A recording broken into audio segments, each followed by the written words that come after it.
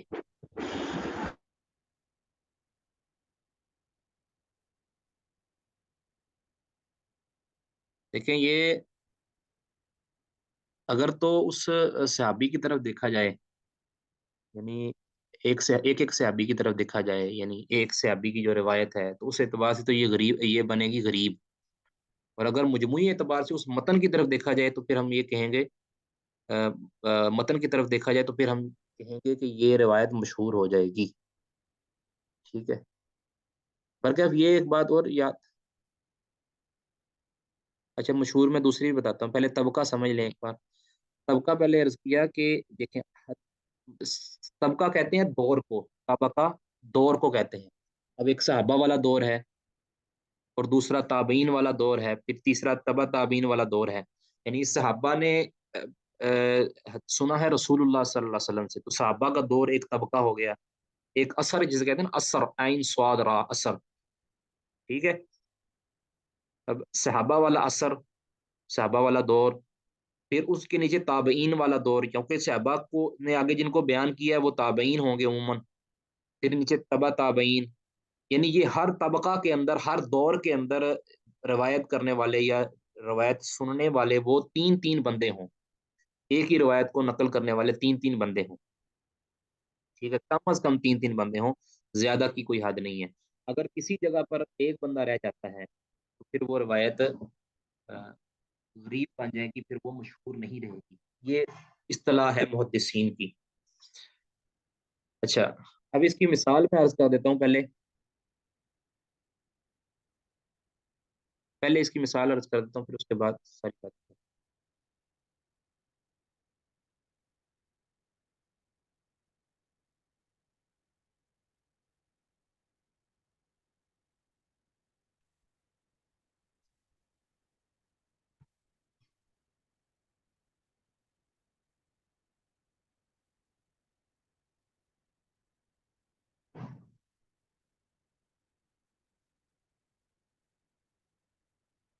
دیکھیں یہ مشہور کی مثال ہے، کل حدیثی فی قنوت نبی صلی اللہ علیہ وسلم فی الصلاۃ، نبی صلی اللہ علیہ وسلم کا قنوت پڑھنا، قنوت نازلہ جسے کہتے ہیں، نماز کے اندر قنوت نازلہ کرنا، یدعو علی ریل و ذکوان، اس میں نبی صلی اللہ علیہ وسلم ریل اور ذکوان دو قبیلے ہیں، ان پر بد دعا کرتے تھے رسول اللہ صلی اللہ علیہ وسلم۔ یہ وہ واقعہ مشہور صحیح بخاری کا کہ جب یہ ریل اور ذکوان اور ایک اور قبیلہ تھا، تو وہ نبی صلی اللہ علیہ وسلم کے پاس آئے کہ ہمارے ہاں بڑے لوگ مسلمان ہوئے ہیں، ہمیں کچھ اپنے قراء دیں، اپنے قاری اور علماء دیں تاکہ ہم جا کے ان سے دین سیکھیں، ان کو ہمارے ساتھ بھیجیں۔ نبی صلی اللہ علیہ وسلم نے 70 اپنے قاری جو تیار تھے اصحاب صفا میں سے، ان کو ان کے حوالے کر دیا، ان کے ساتھ بھیج دیا کہ ان کو جا کے دین سکھاؤ، تو رستے کے اندر انہوں نے ان کو شہید کر دیا، کیونکہ وہ مسلمان نہیں ہوئے تھے اصل میں، دراصل رسول اللہ صلی اللہ علیہ وسلم کو نقصان پہنچانا چاہتے تھے، آپ کے صحابہ کو نقصان پہنچانا چاہتے تھے۔ نبی صلی اللہ علیہ وسلم کو ایک مہینے کے بعد خبر ملی کہ یہ صحابہ شہید کر دیے گئے ہیں، تو پھر نبی صلی اللہ علیہ وسلم کو بڑا دکھ ہوا، بڑا رنج ہوا، تو نبی صلی اللہ علیہ وسلم پھر ریل اور زکوان جو قبیلے تھے ان کے خلاف دعا کرتے رہے، قنوت نازلہ، یعنی فجر کی نماز کے اندر، یا بعض روایتوں کے اندر آتا ہے کہ کسی اور نماز کے اندر، زیادہ زیادہ معتبر بات یہی ہے کہ فجر کی نماز کے اندر رسول اللہ صلی اللہ علیہ وسلم ریل اور زکوان پر قنوت نازلہ کرتے رہے، ان کے خلاف دعا کرتے رہے۔ تو یہ جو واقعہ ہے یا یہ قضیہ جو ہے، یعنی ریل اور زبان پر جو آپ نبی صلی اللہ علیہ وسلم پر دعا کرتے تھے، یہ صحابہ کی ایک جماعت نے رسول اللہ صلی اللہ علیہ وسلم سے نقل کیا ہے کہ نبی صلی اللہ علیہ وسلم، یعنی مختلف واقعات بھی صحابہ فرماتے ہیں کہ رسول اللہ صلی اللہ علیہ وسلم نے، اور بہت سے صحابہ نے بیان کیا، ان میں سے بہترین جو طریق ہے، اصح طرق ہی، اس کی جو سب سے صحیح ترین طریق ہے وہ انس بن مالک، انس بن مالک ہیں رضی اللہ تعالیٰ عنہ، عبداللہ بن عباس ہیں رضی اللہ تعالیٰ عنہ، اور خفاف بن ایما الغفاری رضی اللہ تعالیٰ عنہ، یعنی یہ تین صحابہ کی جو سندیں ہیں یہ سب سے زیادہ صحیح ہیں، اس کے علاوہ بھی صحابہ ہیں جنہوں نے اس واقعہ کو بیان کیا ہے۔ آگے کہتے ہیں کہ وَرَوَاهُ عَنْ أَنَسٍ، پھر انس سے بھی بیان کیا ہے، من اصحابی، ان کے شاگردوں میں سے،